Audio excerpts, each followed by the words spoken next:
Hello, my name is Karol Zęczkowski and I work at 11-bit Studios, creators of This War of Mine.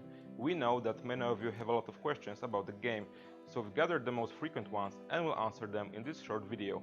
Let's begin. This War of Mine shows war from the perspective of civilians. It is all about people who struggle to survive another day in a city under siege.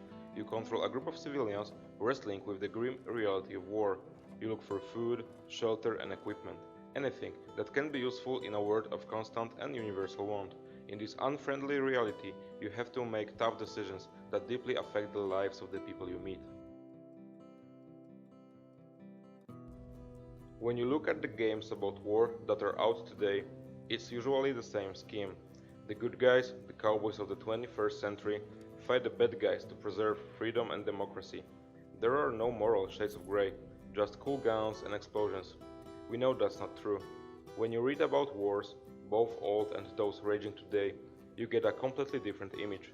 War is hell for everyone involved, but especially for the civilians caught in the middle. However, this hasn't been reflected in any game so far. We don't know why. Maybe people don't understand this issue, maybe they feel that covering it is too risky. We've decided it's time to change that.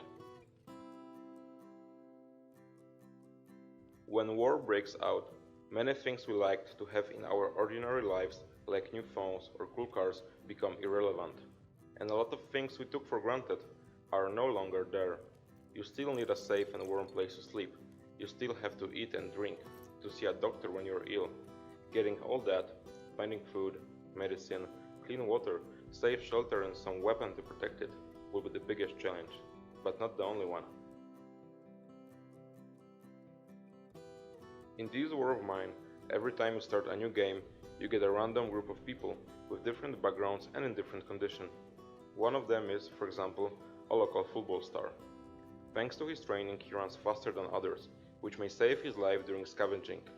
You will have to take individual abilities and weaknesses into consideration when choosing the role for each member.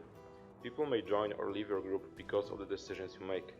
They can even commit suicide when they can't handle the reality of war anymore. Thanks for watching and stay tuned for more info about this war of mine because we still have a lot to reveal.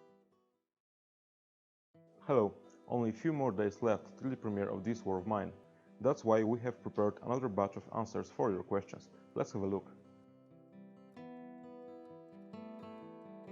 This war of mine has a very specific art style. When you see the game for the very first time, almost instantly you get the sense that this will be a grim story, and that was our goal. The charcoal look really corresponds with the gloomy reality of war. Working on it, we were inspired by street graffitis and music videos from the 80s that related to the idea we had in our heads. We did a lot of research on wars that took place in the last 100 years. We've read thousands of pages of war survivors' memoirs. We've also reached out to people that lived through the siege of Sarajevo. We put all of that in the game. You won't find an exact copy of a particular situation though, out of respect for the people we spoke with. Nevertheless, everything you see in the game is drawn from the morbid reality of everyday life during a war. Unlike in most of war games, in this war of mine you don't have to kill anyone. There are many other ways to get what you need, and with some luck and determination you can make it to the end without harming anyone. But as in real life, at some point you can run out of options and find out that the easiest way to survive is to kill someone else. However, choosing that route has consequences that are absent from other games. Children are a part of war. They don't magically disappear when things get bad, and they are often the ones who suffer the most. They lose their schools, families, parents, everything they need to have a chance for a good future. That's why you will find them in the game, and that's why we've decided to support War Child.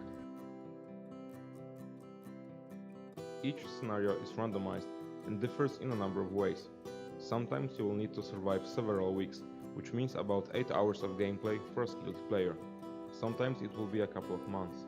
Like in a real war, you never know when the guns will stop blazing, so better make sure you have everything to survive another day of war, hoping that it will be the last one. Thank you for your time.